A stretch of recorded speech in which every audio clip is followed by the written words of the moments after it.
Recording in progress. Hi, I'm Leslie from Essentially Active, and welcome to another race recap video. This one is all about the Sydney Marathon 2025, which was the first time the Sydney Marathon was the seventh major marathon in the world, which is pretty exciting. It was my 25th marathon officially. And my sixth here in Sydney. So, being Sydney born and bred, this is my local marathon. And back in 2015, when I first started running, this was my very, very first marathon. So, running this marathon, which was held on the 31st of August 2025, had what we say all the feels, right? It had absolutely all the feels.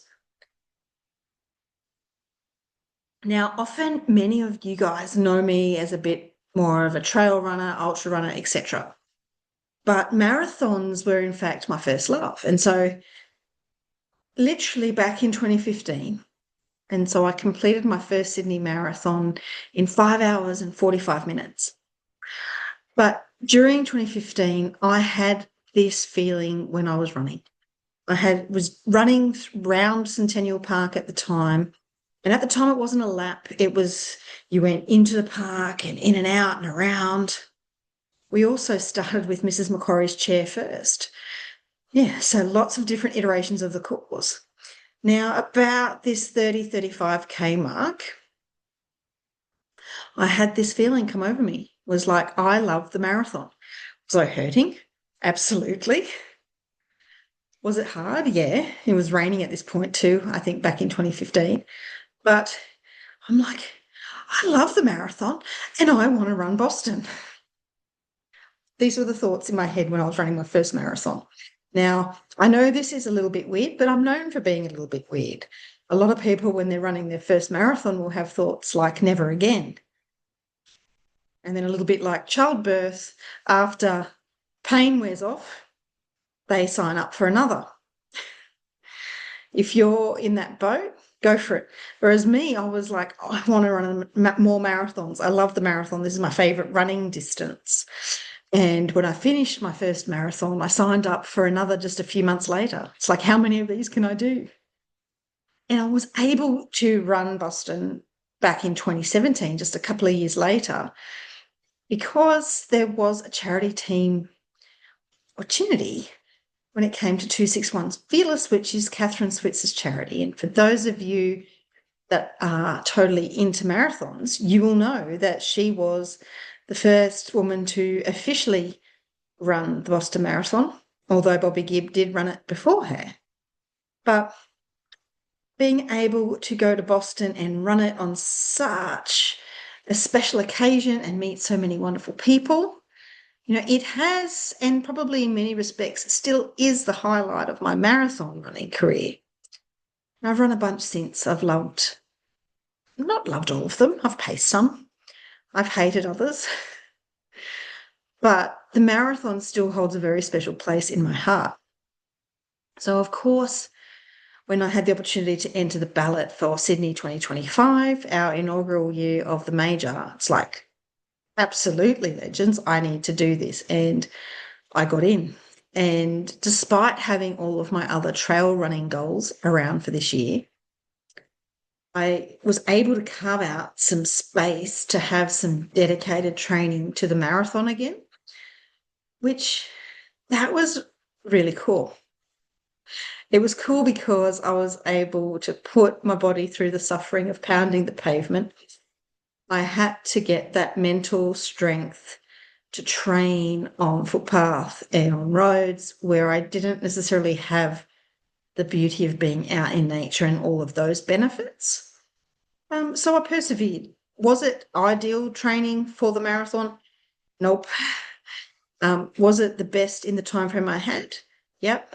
I factored in like a new understanding of my body, which I hadn't had back in 2015, which was going in strong and going in rested, trumps masses of training when that's not possible with other life stresses around. And so that's what I did. which was cool. Now, also being a PhD student in exercise science at the moment, with the marathon being the distance that I'm studying, and more on that in another blog later. But I was recruiting participants at the Marathon Expo in the days prior. So that meant I was going into the marathon with a lot of fatigue, but I knew it was there. So I had my expectations around time, did factor that in, but in the end, I still didn't quite meet my time goals, which I'll touch on. But because I was at the expo and I was in Sydney in the days prior, my husband and I also ran the mini marathon, which was the 5K the day before. I kind of figured this video can delve into some of these scenarios. So, expo itself, day one, everyone rocked up first thing in the morning, day one, and there were masses of congestion, getting through the ASICS area. And when we were at our stand, like hoping to be recruiting people, like no one was coming. And at first we were sort of taking it a bit personal, saying no one's coming to our section of the expo. But then we realised how congested it was. So tips for people to rock up to, I guess, any marathon expo is just bear in mind, like opening day is going to be heaps busy and there's always going to be busy. But if everyone rocks up first thing on opening day one, it will probably cause an issue. It doesn't matter which expo you're at around the world, I would guess. And I heard later down the track that a lot of the tour companies were getting recommendations to send their peeps to the expo first thing on the Thursday. And that probably wasn't the best of scenarios. But come Thursday afternoon and come the rest of the expo, it was a lot easier to navigate for sure. The cool thing from my research point of view is that we allocated all of our research participants, because we were limited by technology and equipment, by sort of the afternoon of the second day of the expo, which was really good because previously it's been a bit stressful, like pushing to try and get as many participants as we could. But having a different crowd and having, probably that inspiration of being a major attracts a slightly different crowd. And so we were actually able to recruit really well, which was super cool. So then come the Saturday morning, my husband and I, we jumped up and we went to 5K mini marathon. And we pretty much walk run that because that's what we do. We treat it a little bit like a park run. And there were 10,000 people there. Yay. And they were predominantly from what I would say non-park run countries. So a lot of people, if they were into park run, they went and did park run. But everyone else was pretty much at the mini marathon. Now, you would think 10,000 people descending like on a small park to gather and try and start like in like a relatively narrow city street would be a bit of a nightmare. But it really wasn't. It was like the calmest, chillest thing. We just all went to the labelled areas to marshal, and then when it was our turn, we started. Once we ran, we were just able to run and walk and jog down to Mrs. Macquarie's chair and back. And the cool thing was that the mini marathon finished at the same finish line as the full marathon the following day. So that was pretty special because traditionally the family fun run that they had in previous years would start and run across the bridge but not finish at the Opera House. Now, this year, that run didn't run across the bridge because it was on the day before, fair enough, but we got that finish at the Opera House. So, yeah, that was bang on, and it was a fabulous experience. We got to chat to people from all over the world, and I even saw Brooke from 261 Fearless, who was in the same charity team as I was back in 2017. We hadn't stayed in contact, but I saw that she was wearing her 261 Fearless top, and we started chatting, and we realized we had that connection. So from across the years, across the continents, you can meet all these people and be connected through the marathon and through running, which was particularly cool. And I know I use the word cool a lot, but I'm like, whoa. And so finishing that run was great. We got a feel for walking back up through the finish area for the marathon, etc. And so hubby and I were able to organise where we were going to meet one another after the full marathon following day, which was great.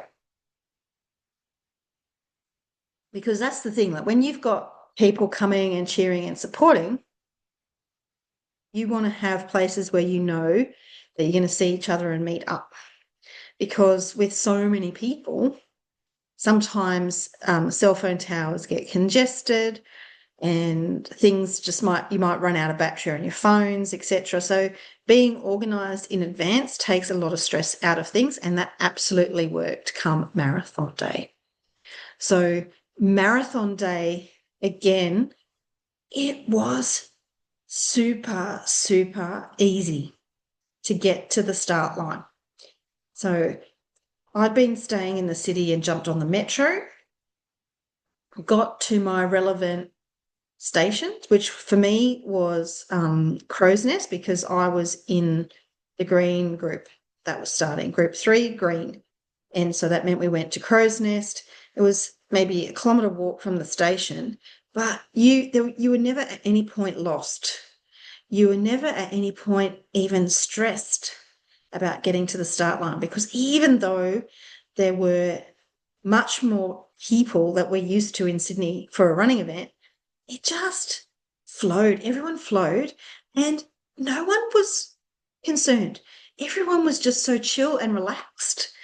And that's what I really loved about the vibe at both of the start lines. Everyone was just so chill and relaxed.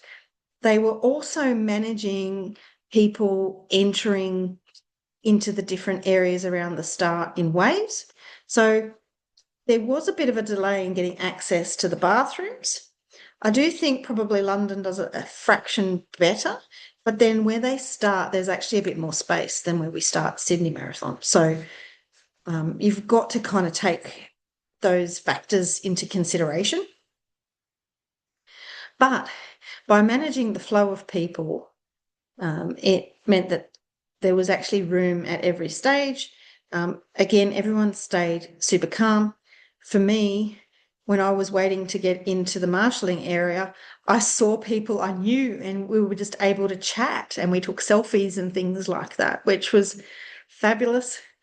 When we got through, I just went my own way, did the whole Portaloo stop, which wasn't a huge queue. Like, yes, there was a queue, but it wasn't a huge queue. And then by the time that happened, bam, it was time for me to get to my D entry, so to speak. So the D funnel from the green group. So it was green D. And so I just went there, waited for a very short period of time, discarded my warm clothing that we took to the start line, because there's no bag drop at the start line of the Sydney Marathon. So anything you wear, you need to leave behind or take with you on the run. And so from that point of view, we then just went on to Miller Street. Now, we then needed to wait a bit more until we got to the start line itself. But again, there was just such a great atmosphere. And being from Sydney and having so many locals do the run, it was like, hey, and you would see people and say g'day. And then there was a massive screen which was actually broadcasting the race, and the race leaders, including Kipchoge, like, we're about to start the race and they're at 28 kilometres already. So that was the main difference this year, because there were so many more people, and the spacing out of the start waves is that in previous years, someone like me at the back of the pack would actually get to see the lead runners coming back from Centennial Park But because they're in so many more waves, etc., that just didn't happen. They were practically finished almost by the time I crossed the start line. So then, for those of you that don't know the course, we start in North Sydney, we go down Miller Street, which is basically, it's a downhill, and then we get the uphill, which is going onto the Sydney Harbour Bridge itself. And that whole period of time is just a buzz because you start with a downhill. In fact, the first 5K of this marathon is a net downhill. And so down, down, down you go. Everyone's just like, yay, isn't this great? And the super cool thing is coming down and seeing the Sydney Harbour Bridge. So even for us Sydney-siders, the fact that normally we're going over it by a car, we get to run and go over it like on that deck. You just kind of go, wow, this is cool. But then, right, to hear the comments from all of the people from around the world being totally buzzed out with joy at running across the Harbour Bridge, that was even cooler. Now, the 2 photos I took were basically running across the Harbour Bridge during the race because I try not to take too many photos during a marathon race per se. Help yourself going across the Harbour Bridge, right? It's really cool. And so before you know it, you're going up onto the bridge, across the bridge, and then we're running through what we call the Western Distributor over around to Pyrmont. And this is all a little bit quiet. So they have some volunteers there as cheers. Normally this area is not accessible to pedestrians anyway, so it's a bit quiet. But then you run through the Western Distributor around to Pyrmont, and then you've got some crowds coming out because you've got a residential area with apartments, etc. Again, you feel like you're running around the side of the harbour in certain sections. And before you know it, you've done like a little loop. You're at the 5K mark, you're almost at the 10K mark, and you're back on the Western Distributor heading around the back of Barangaroo to the rocks. Now, once you get sort of Barangaroo to the rocks, this is where the crowd starts kicking in. Because there's a metro station at Barangaroo, that sort of sets itself up as a cheer zone. And then George Street and the rocks itself is set up as a massive cheer zone, and you get a lot of people out in that section because it's really close to the CBD. And so this is around the 11K mark. And at this point, it was the first time I saw my husband, Kilner, and he was out there cheering me on, which was super great. Then we get to go from there, and you get, again, because you're through the CBD, and you get lots of tourists in the CBD, and everyone, all the family members of people running the marathon from overseas, etc., are out and about. And so you're doing a little loop around the CBD, going up Macquarie Street before you hit Oxford Street. And that whole section, you have a bunch of people cheering you on. Then you get that uphill, right? You get the uphill into Oxford Street. And again, it was pretty cool. It was a little bit like a City to Surf crowd. You had people all the way along Oxford Street. Then you had all of the music pumping in the Pride Zone, and you go out along Flinders Street, and then you hit basically what I call, what do I call it? No, what I call the tarmac, because you're going out along like one road, which is Anzac Parade, and you're basically doing this massive long out and back. So at about the 15K mark, you hit it, and you don't get to the turnaround point till about 22, 23K mark, and then you head back. And you get sections that have got lots of support, sections that are super quiet, because it's often quite commercial. You've got the university, you've got different pubs, etc. But I think what Sydney hasn't done compared to, say, London, right? So in London, all the pubs along the course will have like a marathon watch party. And so they kind of start getting on it quite early. Perhaps this is something particularly out for the pubs along Anzac Parade, they should start thinking about watch parties. And the other thing I'd really love is if the University of New South Wales, a lot of the residential colleges there, if they could maybe embrace something that they do, say, in Boston, like with the Scream Tunnel that, say, for example, Wellesley College do. There's a perfect opportunity because the course goes right next to the university. They could actually do that whole cheer tunnel thing. There were only probably a handful of students from the university out there cheering along. But I say this not as a complaint. I say this, hey, this is opportunities to take Sydney to the next level. And let's face it, this was year one of being a major. There's so much room to grow, which is even more exciting when you think about it. Now, after this point about I'm thinking about the 26K mark, I saw hubby again in Moore Park, which was awesome. Up until that point, I've been cruising, I think, right? But when I hit that turnaround point at Anzac Parade, that's when things started to feel hard. And I was just going, keep going, Leslie, keep going, Leslie, keep going, Leslie.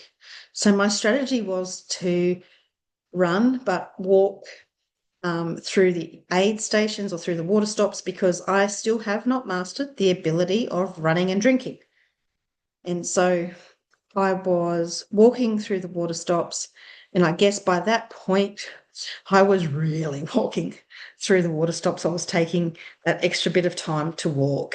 So I knew my husband was going to be at Moore Park, and it was something that I was hanging out for. So I guess one of the things that I use with my running in general is always finding things to look forward to.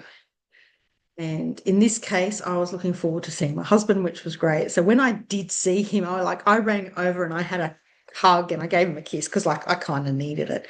But then that gave me the boost to keep shuffling, and I kept shuffling around a little loop, and then that took me into Driver Avenue and then Centennial Park, where I got to see him again, which was fabulous. Now, I knew that I wouldn't see him again till the finish, but that was all cool. But seeing him 3 times and having him get around the course like that was pretty cool. I also knew that I had another friend waiting for me in the park because she'd messaged me and had been following me on the app. And so I knew that even though I don't like running in Centennial Park during the Sydney Marathon, I kind of have a bit of a dread about it based on every other time I've run it.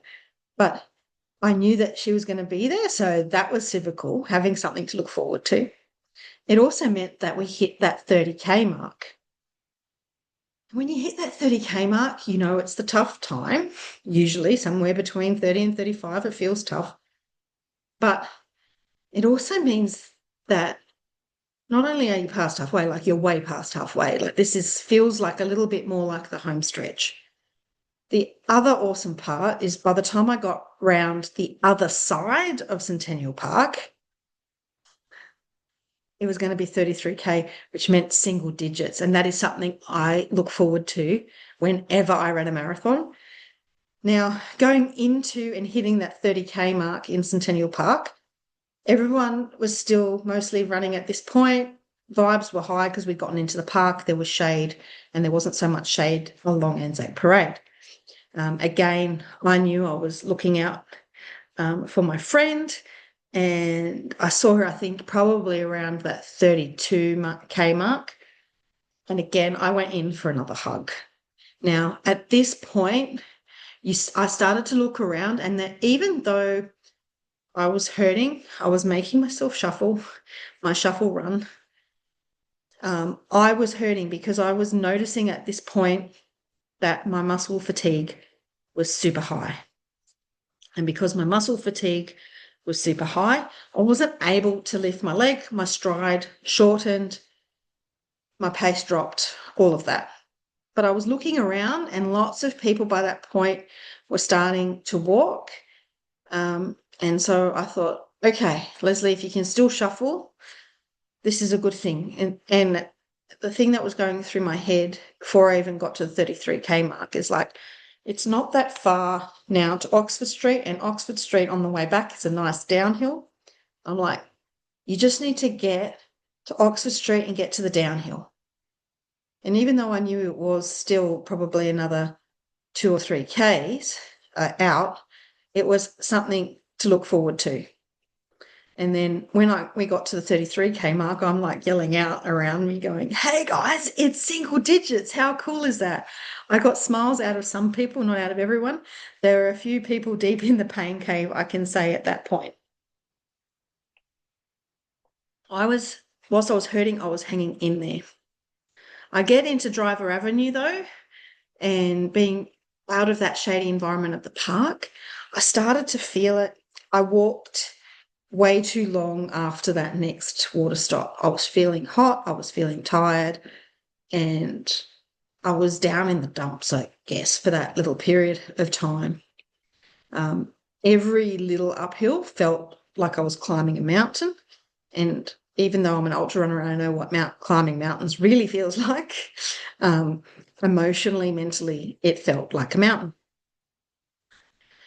But I then got to Flinders where it kind of levels out, and I'm like, okay, just got to get a lot. We've got to get to Pride Corner, which is that corner of Flint, which is Taylor Square, and they had the beats pumping. Gives you a bit of a lift having all of that music going. And then I'm like, let's nail this downhill.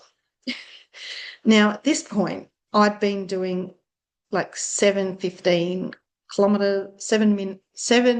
15 kilometer per kilometer, or a little bit less.